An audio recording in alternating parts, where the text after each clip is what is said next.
SEO is the process of driving natural search traffic from the major search engines. That is Google and to a lesser extent Bing.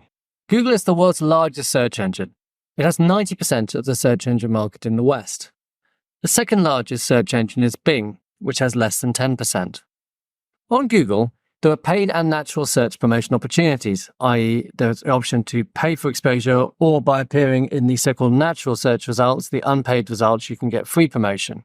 Google is massive. It processes 5.6 billion searches every day. 35% of product searches start on Google. So there's a massive opportunity for businesses to get exposure to customers when they are in the process of researching and buying products. The discipline of promoting your business on search engine is known as search engine marketing. There are two related disciplines here.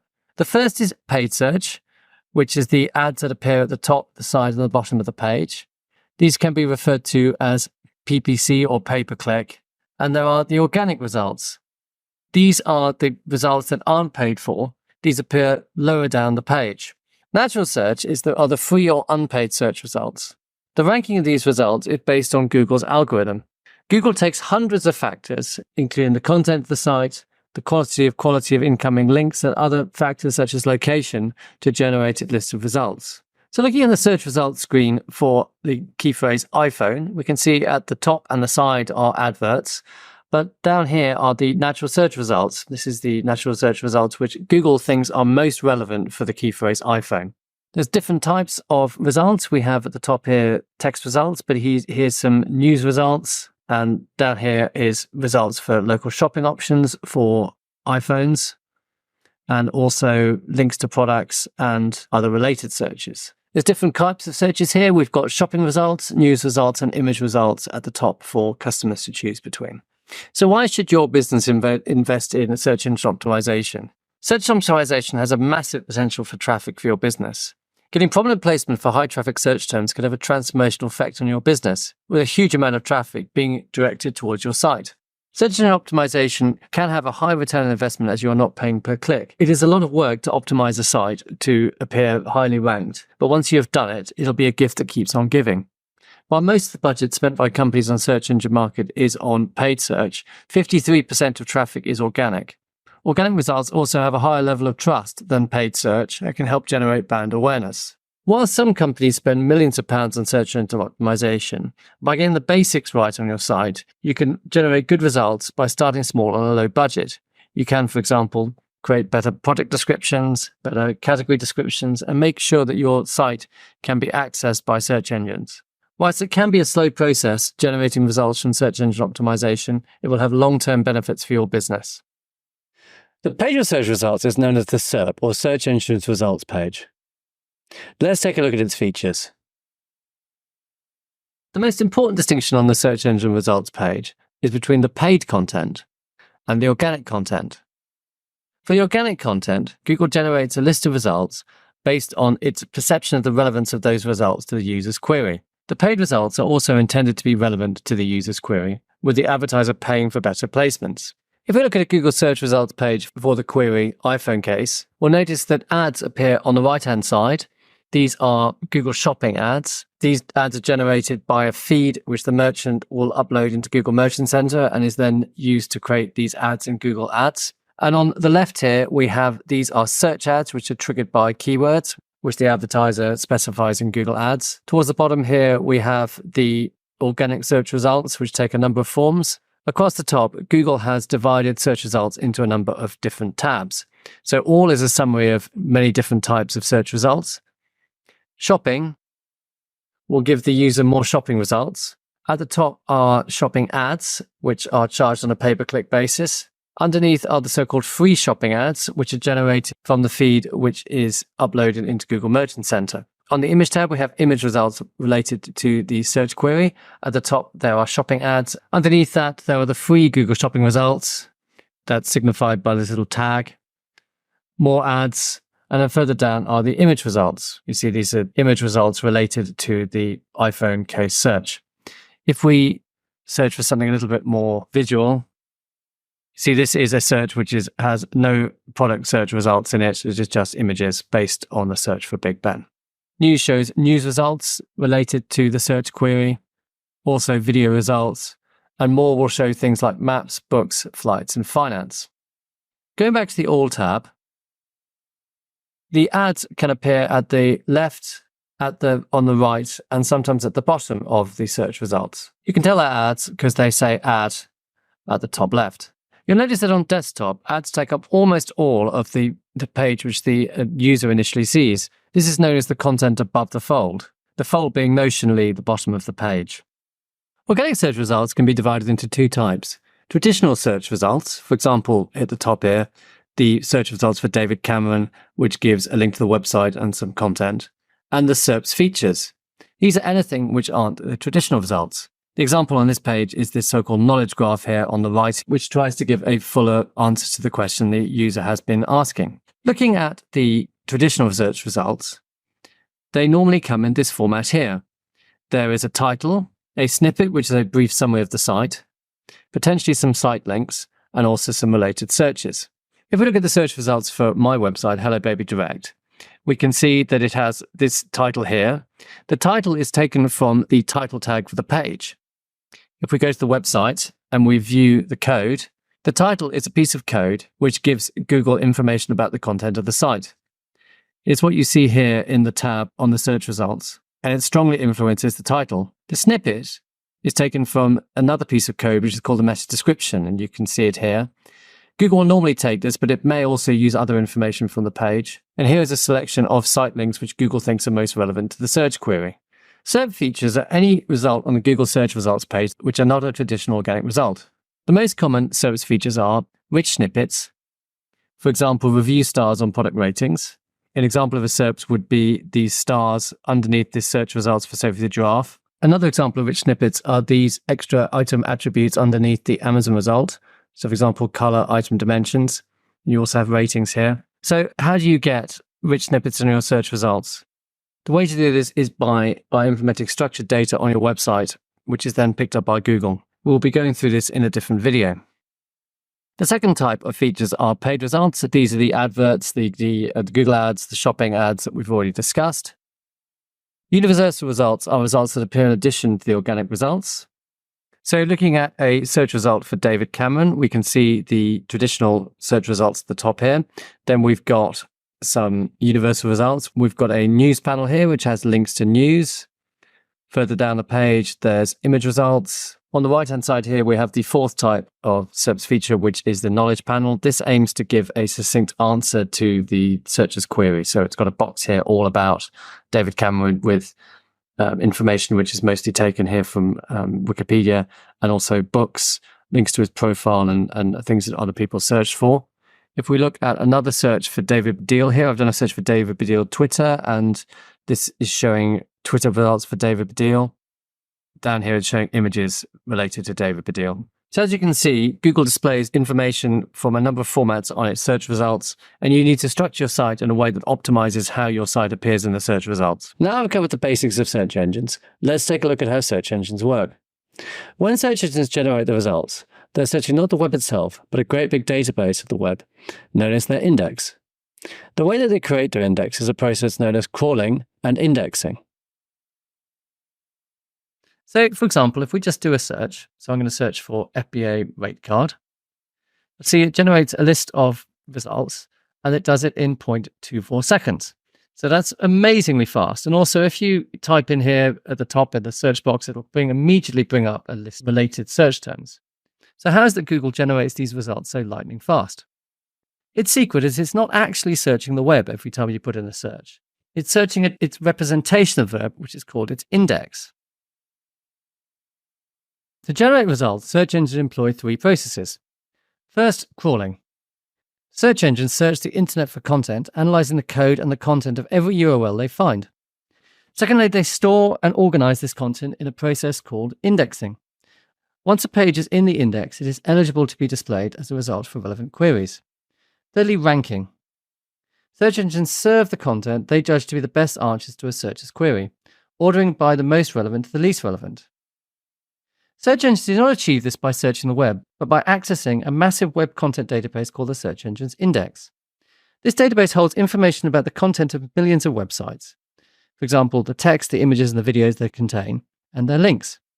Search engines use automated programs called robots, also known as spiders, bots, or crawlers, to investigate new websites and record any changes to the pages already in the index. This process is known as crawling. New content will be discovered by following links. Now we're going to discuss crawling in more detail. There is no central registry of all web pages, so Google constantly looks for new pages and updated pages and then adds its page to its index. This is known as URL discovery. Many pages are known to Google as they've already visited them. Other pages are found when Google follows a link to a new page. For example, when a blog post is created, it will generally be linked to by a category page. Other pages will be discovered when you submit a sitemap for Google to crawl. So if we consider the BBC website, a popular news site in the UK, every day it will be publishing new news stories. We look at the latest story which was published today. This is a junior doctor strike in England that was only published today, like an hour ago.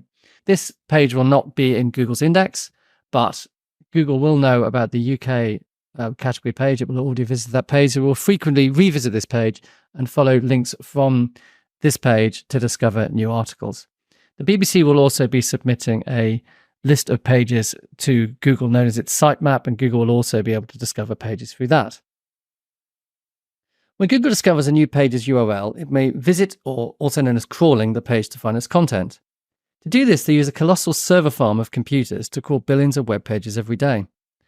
The program that does the crawling is known as the Googlebot, and it's also known as a crawler, a bot, or a robot, or a spider. The Googlebot decides algorithmically which sites to crawl and how often to crawl them. Bear in mind that the Googlebot does not crawl every page it's discovered.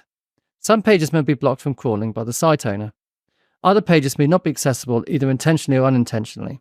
For example, they may be behind a paywall. We'll be discussing this and more in a later video. So we've talked about the process of crawling web pages. Now let's talk about the process of indexing, which is on this diagram, analyzing page content and storing in the index. Once crawled, Google tries to understand the page. This process is called indexing, and it includes processing and analyzing the page's contextual content and the key content tags and attributes. These include the title elements, the alt attributes, the images and videos. So if we consider a website, this is a website for my favorite hat shop. The elements that will be indexed would be the content. So this would be the category titles, the page content. So you've got the body content here, and also that's a title tag. And it would also look at the images and it will pass the content of the images and also any alt tags on the images. The alt tags is the so-called alternative text, which appears in the code and will tell both Google and screen readers what the content of the image is. We'll also look at the page title. That is the content that appears in this, the name of the tab at the top. If we look at the code, we can see these details. If we look at here we've got the meta name, the title, and it says that's the title which appears here at the top. And it also has a meta description. This is other content which gets picked up. That is the content that appears in the description on the search engine results page. Also keywords. This is something which isn't really used anymore, but as a meta, there's extra content there. If we look at the page content, we look at H1, that is a heading tag. Google will look at the different elements of the page and how the content is split up. So we've got here, that's H1 tag, that's a first heading.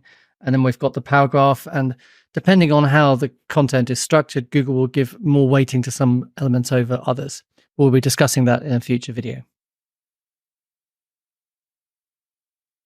During indexing, Google will determine whether the page is a duplicate of another page on the internet or canonical, that is the original content. The canonical page is the page that might be shown in the search results. To select the canonical, Google first groups together, known as clustering the pages that are found on the internet that have similar content, and then they select the one which is most representative. Other pages in the group are alternative versions that may be served in different contexts. For example, if a user is searching on a mobile device or looking for a particular page. Google also stores signals about the canonical page and its contents, which might be to the next stage when it ranks the search results. Signals will include the page's language, home country, and usability. For examples of canonical pages, take a look at a site like Amazon. This is a page for the book that I've written, available at all good bookshops. If we look at this, so this is the URL at the top here, and you can see it's got both the name of the product, and also that's the ISBN of the product. Now, that's one URL which can be used to access this product. If we delete this bit here, that URL will also access this page.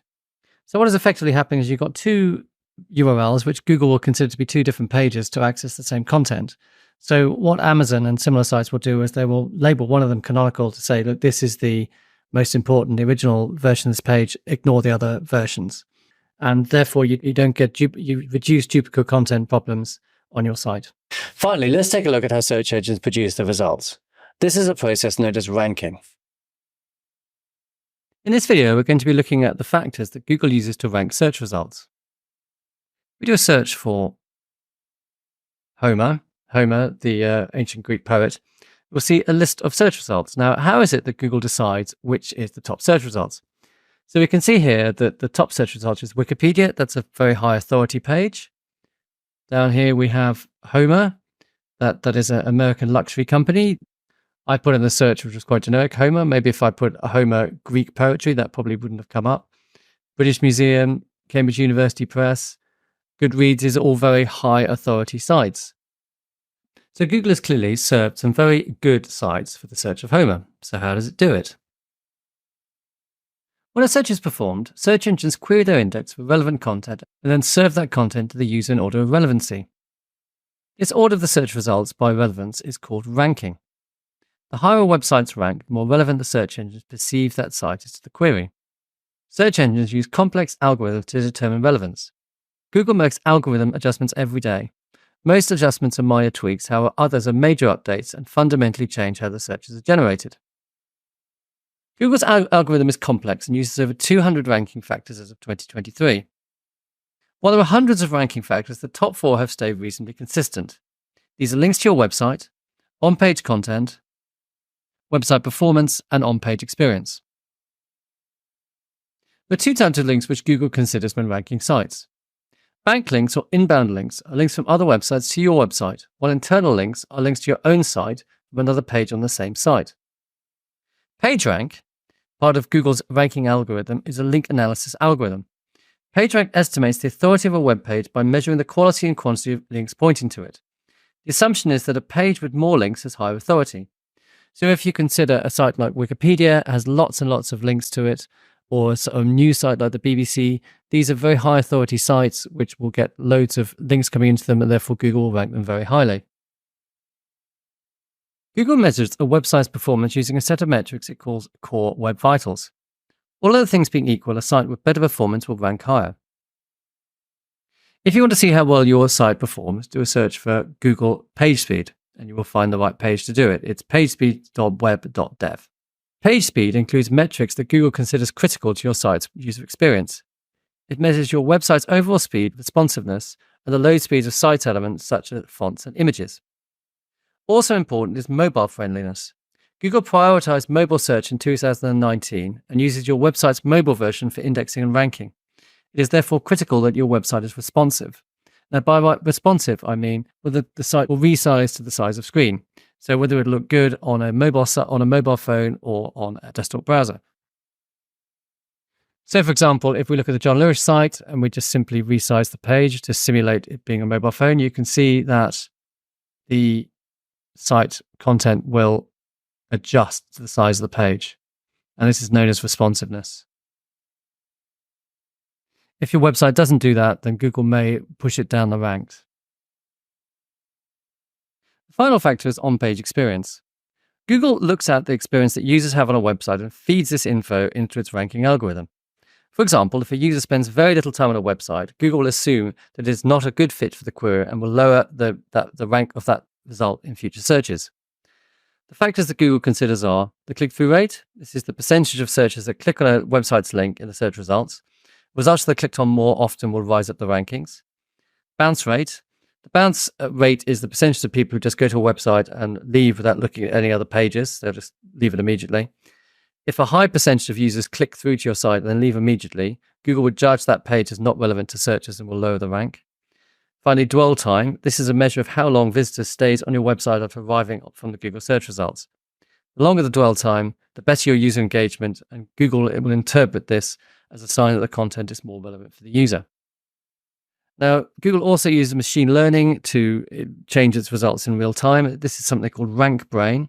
We can see in this diagram at the bottom here that the idea here is that there's a result which is number 4 here, and if that result is clicked on loads of times, then it will move up the ranking here. So Google is constantly tweaking the results in light of real-time user behavior on the search results.